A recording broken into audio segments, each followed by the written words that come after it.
फिलहाल रुक करते हैं। कल टाटा मोटर्स की इलेक्ट्रिक व्हीकल में पहली बार आग लगने का मामला सामने आया है। कंपनी इसकी जांच कर रही है और जल्द ही इसे पूरा करने की कोशिश कर रही है। और डिटेल क्या है इस पूरे मामले के, ये बताने के लिए मेरे सहयोगी दानिश आनंद जुड़ रहे हैं मेरे साथ। अब दानिश, बताइए क्या डिटेल्स हैं आपके पास?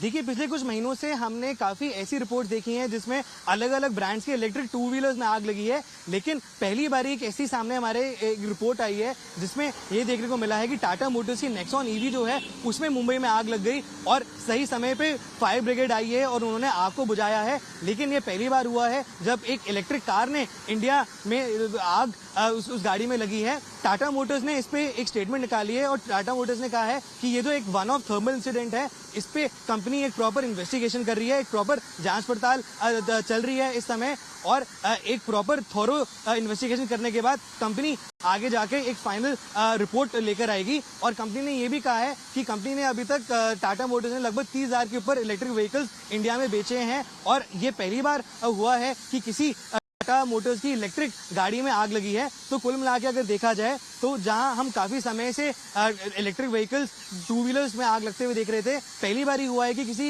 इलेक्ट्रिक कार में आग लगी है। एक बड़ा सवाल इसी बात पर उठता है कि जहां सेंट्रल की गवर्नमेंट की तरफ से एक मेजर पुश दिया गया है ईवीज की तरफ, वहीं दूसरी तरफ इन गाड़ियों की और खासकर बैटरी की सेफ्टी को लेकर काफी अटकलें लगाई जा रही हैं।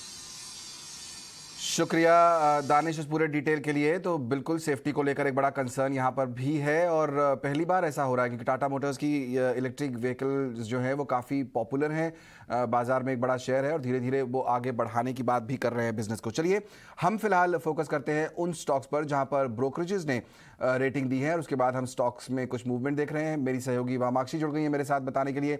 बताइए वामाक्षी, कौन कौन से शेयर आज फोकस में हैं? आज हीरो मोटोकॉर्प पर बैंक ऑफ अमेरिका ने एक रिपोर्ट बनाई है। उन्होंने हीरो मोटोकॉर्प की रेटिंग को अपडेट किया है, न्यूट्रल की राय से खरीदारी की राय दी है और लक्ष्य रखा है 3,000 प्रति शेयर का। अर्निंग्स में अच्छा रिबाउंड आने की उम्मीद है और 25% का CAGR एक्सपेक्ट कर रहे हैं वो FY22 से लेकर FY24 तक। कुछ अच्छा वॉल्यूम में भी एक अच्छी रिकवरी नज़र आएगी।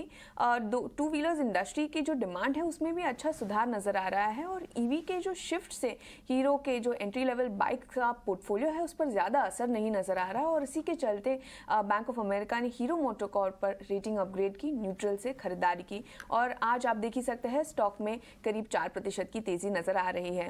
खैर ये तो हो गए एक स्टॉक। अब देखते हैं कि सिटी की क्या राय है कच्चे तेल पर। को क्रूड में गिरावट संभव है लेकिन कीमतों में तेज उतार चढ़ाव रहेगा। साल के आखिर तक भाव करीब 80 प्रति बैरल के पर आ सकता है और 2023 में और उसके बाद भी क्रूड की कीमतों में दबाव रह सकता है। बिल्कुल, तो यहाँ पर ऑटोज भी फोकस में है, क्रूड भी फोकस में है। बहुत बहुत शुक्रिया वामाक्षी इस पूरे अपडेट के लिए। हीरो मोटो पर एक कॉल आता हुआ एक और